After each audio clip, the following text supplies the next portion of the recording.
Дали има социјална правда во Македонија? Па во Македонија не само што нема социјална правда, бидејќи нема прво ни правна држава, дури и законските регулативи кои и онака се лоши, не се почитуваат, така да не знам колку воопшто дали можеме да зборуваме за социјална правда во Македонија, иако социјалната правда треба да биде основа на едно општество за понатамошен развој. Можеме да заклучиме дека во Македонија нема социјална правда. Ги спомна законските норми и непочитувањето на истите. Кои се други причини зашто сте цврсти на ставот дека нема социјална правда? Па нефункционирањето на институциите, например, дури и онака законските регулативи за работничките права, пример се и онака лоши. Трудот е и онака обезвреднат, но во овој контекст, кога Државниот инспекторат за труд не функционира, дури и тие законски одредби не се почитуваат. Значи, ограничувано е правото на штрајк, правото на слободно организирање синдикално. И тоа не донесува до заклучок дека нема социјална правда кај нас.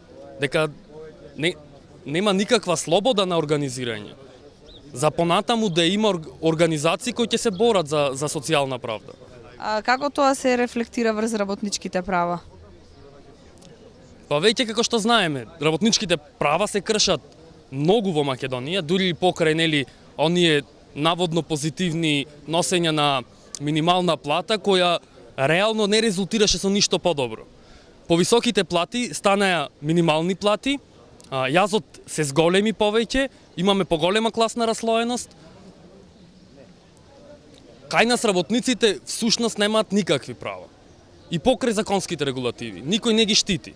Нема кој да застани на нивна страна. Дури имавме и ситуација со синдикатот кој е бирократизиран со ССМ, каде што самите автентични синдикати пробаја да си го вратат синдикатот, но одгоре, од државата, некој ги спречи во тоа.